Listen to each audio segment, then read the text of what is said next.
नमस्कार दोस्तों, मैं हूँ बीना। स्वागत है आप सभी का मेरे चैनल स्पिरिचुअल बीना में। तो कैसे हैं आप सभी? आई होप कि आप सभी बहुत अच्छे होंगे। तो आज के इस वीडियो में मैं बात करूंगी कार्तिक पूर्णिमा के बारे में कि कार्तिक पूर्णिमा के जो भी नियम धर्म है वो क्या है, सभी नियमों के बारे में मैं बात करूंगी। इसके साथ ही मैं बात करूंगी कि देव दिवाली यानी इस कार्तिक पूर्णिमा को ही देव दिवाली भी कहते हैं। इस दिन आपको क्या करना चाहिए, क्या नहीं करना चाहिए। यदि तुलसी पूजन आप एकादशी के दिन नहीं कर पाए तो आपको कब करना है, किस प्रकार से करना है। तो कार्तिक पूर्णिमा से जुड़ी हुई संपूर्ण जानकारी आपको इस वीडियो में मिलने वाली है। तो यदि आपको ये वीडियो अच्छी लगती है तो प्लीज़ मेरे चैनल को लाइक शेयर सब्सक्राइब ज़रूर करें। तो फ्रेंड्स, आज के इस वीडियो में हम जानेंगे कि कार्तिक पूर्णिमा का व्रत हमें कब करना है, स्नान दान हमें कब करना है, कार्तिक पूर्णिमा के दिन और कौन कौन से जो कार्य हमें करने चाहिए, लास्ट यानी आखिरी दिन और पूर्णिमा के दिन संपूर्ण नियम विधि, सुबह से लेकर शाम तक के देव दिवाली है उस दिन, तो सभी प्रकार के नियम इस वीडियो में मैं आपको बताऊंगी। तो चलिए वीडियो को स्टार्ट करते हैं। तो फ्रेंड्स, सबसे पहले आपको बता दूं कि कार्तिक के महीने में जो कार्तिक पूर्णिमा का दिन है सबसे ज़्यादा महत्वपूर्ण माना गया है सभी पूर्णिमा में। इस पूर्णिमा को सबसे बड़ी पूर्णिमा भी माना जाता है क्योंकि इस दिन जो देव होते हैं वो दीपावली मनाने के लिए धरती पर आते हैं। और इस पूर्णिमा से आप साल के, अगर आप चाहते हैं कि साल में हम आगे सभी पूर्णिमा का व्रत करें तो इस पूर्णिमा से आप ये व्रत या कोई कोई भी व्रत आप जो व्रत करना चाहते हैं इस महीने में आप उठा सकते हैं। कार्तिक का महीना अपने आप में सबसे ज़्यादा महत्वपूर्ण और पावन माना गया है। तो कार्तिक के महीने में आप कोई भी शुभ कार्य, जैसे ये एकादशी थी, एकादशी के बाद आप कोई भी कार्य, शादी विवाह, मुंडन, छेदन और देखा सुनी, जो शादी विवाह के लिए जो लड़की लड़का देखे जाते हैं, और इंगेजमेंट, मतलब कोई भी शुभ काम आप बिना तारीख देखे कर सकते हैं। बहुत ही शुभ महीना है ये। तो देखिए, शुक्ल पक्ष में आप कोई भी व्रत आप जो करना चाहते हैं वो व्रत आप उठा सकते हैं पूर्णिमा से पहले, क्योंकि पूर्णिमा के बाद मार्गशीर्ष का महीना शुरू हो जाता है। क्योंकि पूर्णिमा के बाद हमारा क्या है, कृष्ण पक्ष शुरू हो जाएगा। तो कृष्ण पक्ष में नया व्रत नहीं उठाया जाता है, तो इसलिए आप शुक्ल पक्ष में ही अपना नया व्रत उठा लीजिए। तो देखिए, कार्तिक के महीने में पूर्णिमा से पहले आप कोई भी नया व्रत, साप्ताहिक कोई भी व्रत अगर आप उठाना चाहती हैं तो वो आप उठा सकती हैं बिना संकोच के। लेकिन पूर्णिमा के बाद कृष्ण पक्ष में आप मत उठाइएगा, शुक्ल पक्ष में ही आपको उठाना होता है। तो इसलिए कार्तिक पूर्णिमा के पहले आपको जो भी व्रत उठाना है वो संकल्प ले सकती हैं। तो देखिए, 2024 में कार्तिक पूर्णिमा, गुरु पूर्णिमा, आप लोगों को मालूम है, गुरु नानक जयंती भी इस दिन कहा जाता है, देव दिवाली भी इसे ही कहा जाता है। तो कब मनानी है आपको? 15 नवंबर को। आप याद रखिए कि आपको 15 नवंबर दिन शुक्रवार को जो देव दिवाली है और कार्तिक पूर्णिमा है, तो आपको इसी दिन जो है दीपक जलाने हैं और इस दिन पूर्णिमा का व्रत रखना है। तो देखिए, स्नान दान की पूर्णिमा, और यदि आपको श्री सत्यनारायण जी की कथा कहलवानी है, कोई नया व्रत उठाना है, तो सभी चीज़ों के लिए 15 तारीख को ही आपको सबसे महत्वपूर्ण रखना है और 15 तारीख को ही आपको स्नान दान और जो है पूर्णिमा का व्रत रखना है।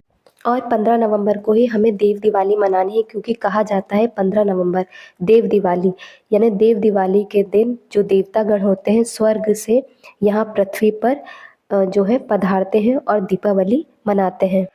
कहा जाता है कार्तिक पूर्णिमा के दिन जो सभी देवी देवता हैं काशी में अपना जो है प्रस्थान करते हैं और काशी में ही देव दिवाली मनाते हैं। इसी दिन काशी यानी बनारस में लाखों की संख्या में जो है दीपक प्रज्वलित किए जाते हैं और इन्हीं दीपक के माध्यम से सभी देवों का स्वागत किया जाता है। तो आप लोग भी अपने घरों में इस दिन दीपक वगैरह जरूर प्रज्वलित करें, क्योंकि ये जो पूर्णिमा है ये बहुत ही ज़्यादा बड़ी पूर्णिमा मानी गई है। तो देखिए, आपको जो पूर्णिमा का व्रत है वो 15 तारीख को रखना है। जो चंद्रोदय का समय वो भी आपको बता दूंगी, और कब शुरुआत हो रही है पूर्णिमा की और कब समाप्त हो रही है ये भी मैं आपको बता दूंगी। इस दिन आप चाहे तो अपने घर में ब्राह्मण को बुलाकर श्री सत्यनारायण की कथा भी करवा सकती हैं। कुछ लोग ऐसे होते हैं कि साल भर पूर्णिमा का व्रत वो ना रखें, यदि फिर भी इस पूर्णिमा का व्रत जरूर रखते हैं, श्री सत्यनारायण की कथा भी इस दिन ज़रूर करवाते हैं। यदि वो साल भर नहीं भी करा पाए कथा तो इस महीने में यानी इस कार्तिक पूर्णिमा के दिन वो कथा ज़रूर कराते हैं। तो कथा आप चाहे तो घर में खुद भी कर सकते हैं या फिर पंडित को यानी ब्राह्मण को बुलाकर भी कथा करा सकते हैं। और दिन भर आप व्रत रखिए और शाम के समय चंद्रोदय के बाद आप उन्हें चंद्रमा को अर्घ देने के बाद आप अपने व्रत का पारण कर सकते हैं। तो जिस भी विधि से आप व्रत का पारण करते हो, आप उस विधि से पूजन करने के बाद पारण कर सकती हैं। तो देखिए, यदि आप कार्तिक पूर्णिमा से इस व्रत की शुरुआत यानी पूर्णिमा की शुरुआत करना चाहती हैं, तो ये बहुत ही ज़्यादा शुभ माना गया, क्योंकि सबसे बड़ी पूर्णिमा इसे माना गया। तो आपको अगर नया व्रत शुरू करना है तो आप कार्तिक पूर्णिमा से ही शुरुआत कर सकते हैं। और देखिए, इसके साथ ही यदि जो लोग प्रबोधिनी एकादशी यानी देव उठनी एकादशी के दिन तुलसी विवाह नहीं कर पाते हैं, कोई दिक्कत समस्या आ गई, कोई पारिवारिक कोई समस्या आ जाती है, अगर नहीं करा पाते हैं, तो एकादशी के दिन से लेकर पूर्णिमा के दिन, इन बीच में जो दिन होते हैं 5 दिन, इन 5 दिनों में भी तुलसी विवाह करा सकते हैं शालिग्राम जी के साथ।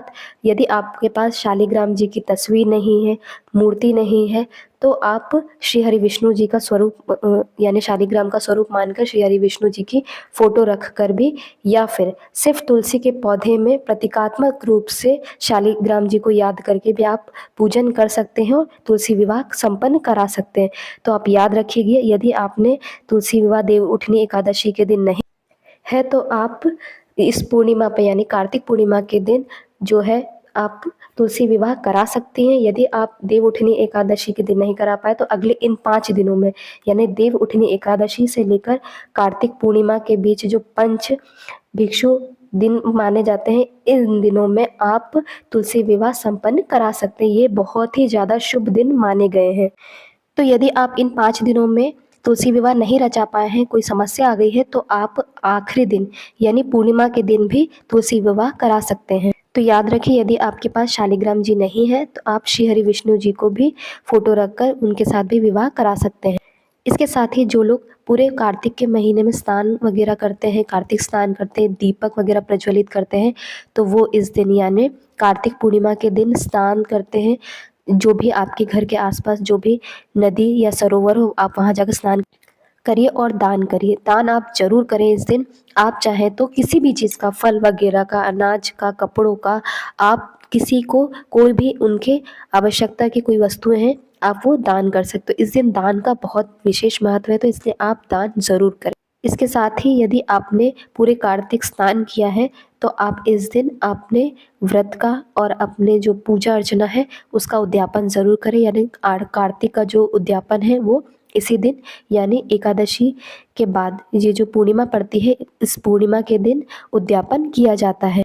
तो आप हो सके तो किसी भी पुरोहित या ब्राह्मण को घर पर बुला सकते हैं और अपने कार्तिक स्नान का जो है पूजा अर्चना आपने जो भी की है, आप उसका उद्यापन उनसे करा सकते हैं। क्योंकि आप खुद से मत कीजिए, क्योंकि आपने यदि इतना तप किया है तो पंडित को आप ज़रूर बुलाइए। आप उन्हें कुछ भी, थोड़ा आपके पास जितना हो, आप अपनी सक्षमता के अनुसार उन्हें दान कीजिए और अपने व्रत का उद्यापन कीजिए। तो कुछ लोग क्या करते हैं कि पूरे कार्तिक स्नान करते हैं, दीपक का दान करते हैं, और जिस दिन कार्तिक पूर्णिमा होती है उसी दिन सुबह पूजा अर्चना करने के बाद शाम के समय अपने व्रत का उद्यापन कर देते हैं, व्रत का पारण कर लेते हैं। लेकिन कुछ लोग ऐसा करते हैं, लेकिन कुछ लोग कार्तिक पूर्णिमा के दिन स्नान वगैरह करते हैं, दान करते हैं और अपने व्रत का जो उद्यापन करते हैं, लेकिन जो व्रत का पारण होता है यानी आखिरी दिन जो आखिरी व्रत करते हैं, वो पूरा जो कार्तिक पूर्णिमा का दिन है उस दिन करने के बाद अगले दिन जो कार्तिक पूर्णिमा की जो सुबह होती है उस दिन अपने व्रत का पारण करते हैं। तो आपके यहाँ जैसे किया जाता है आप उस प्रकार से कर सकते हैं। इसके साथ ही देखिए, कुछ लोग पूरे कार्तिक का व्रत नहीं कर पाते हैं, तो वो पंच भिक्खु यानी एकादशी से लेकर जो ये कार्तिक पूर्णिमा तक का जो समय होता है वो उसे पंच भिक्खु समय कहा जाता है। इन 5 दिनों का लोग व्रत रखते हैं। तो एकादशी से जो है पूर्णिमा तक ये पंच भिक्खु समय कहा जाता है। इन 5 दिनों का कुछ लोग व्रत रखते हैं और जो है पूर्णिमा के दिन अपने व्रत का समापन करते हैं, उद्यापन करते हैं। तो पारण जो है सुबह के समय आप विष्णु भगवान की पूजा अर्चना करने के बाद आप अपने व्रत का पारण कर सकते हैं, और जो लोग अगले दिन खोलते हैं वो लोग अगले दिन भी खोल सकते हैं। तो देखिए, इस पूर्णिमा के दिन ये जो पंच भिक्खु व्रत होते हैं इनका भी पारण होता है और उद्यापन होता है। और जो 1 महीने से जो लोग कार्तिक स्नान कर रहे हैं, स्नान दान कर रहे हैं, उनके व्रत का भी जो है उद्यापन किया जाता है। इसलिए इस पूर्णिमा को बहुत ही अधिक महत्वपूर्ण माना गया है। तो देखिए, आप लोग तुलसी जी का विवाह जो है ज़रूर रचाइएगा। और कुछ लोग का ये भी सवाल रहता है कि क्या कुंवारी लड़कियाँ तुलसी विवाह संपन्न करा सकती, तो जी हाँ, बिल्कुल करा सकती हैं आप अगर चाहते हो। तो अगर आपके यहाँ कोई शादीशुदा लोग नहीं भी हैं, तो आप यानी मम्मी अगर आपकी नहीं करना चाह रही हैं, कोई समस्या है, तो आपकी अगर घर में बेटी है तो वो भी जो है तुलसी विवाह संपन्न करा सकती है और आप मानसिक रूप से उनकी विदाई कर सकती हैं। यानी तुलसी विवाह कराने के बाद आप मानसिक रूप से उन्हें विदा कर दीजिए, बाकी आप थोड़ी देर बाद आप अपने घर में ही उन्हें पुनः जहाँ स्थापित थी वो वहाँ पर स्थापित कर सकते हैं। तो जैसे शादी में हल्दी, मेहंदी की रस्म होती है, आप वैसी सारी रस्में कीजिए, यानी उन्हें हल्दी लगाइए, मेहंदी लगाइए, 16 श्रृंगार कीजिए, शालिग्राम जी के साथ जो है फेरी लगाइए, 7 फेरी आप दिलाइए, उसके बाद विदाई कीजिए। आपको जो भी दान करना है, जैसे कन्यादान किया जाता है वैसे आप बर्तन वगैरह, कपड़े वगैरह दान कर सकते हैं। जैसे एक विवाह में जो बेटी को हर चीज़ जो माँ-बाप देते हैं, आप बहुत चीज़ें नहीं भी दे सकते हैं, तो आप छोटी-छोटी चीज़ें, थोड़ी चीज़ें ही आप दान करें, लेकिन आप दान ज़रूर करें। इस दिन अगर आप हो सके, अगर काशी बनारस जा सकें, तो आप ज़रूर जाइएगा। दिवाली वहाँ पर बहुत ही अच्छे से मनाई जाती है। कहा जाता है इस दिन देवता खुद वहाँ आते हैं, तो अगर आपको जाने का मौका मिले तो आप ज़रूर जाइएगा। अगर नहीं भी जा पाएँ तो आप अपने घर में कम से कम 5 दीपक तो ज़रूर इस दिन जलाइएगा और अपने घर में देव दिवाली ज़रूर मनाइएगा। तो फ्रेंड्स, आशा करती हूँ कार्तिक पूर्णिमा और देव दिवाली और तुलसी विवाह इन सभी से जुड़ी सभी जानकारी आपको मिल गई होगी। यदि आपको ये वीडियो अच्छा लगा हो तो प्लीज़ मेरे चैनल को लाइक, शेयर, सब्सक्राइब ज़रूर करें, ताकि इसी तरह की उपयोगी आपको है सूचना और जो जानकारी मैं आपको दे सकूँ। यदि आपको ये वीडियो अच्छा लगा हो तो प्लीज़ मेरे चैनल को लाइक, शेयर, सब्सक्राइब ज़रूर करें। धन्यवाद।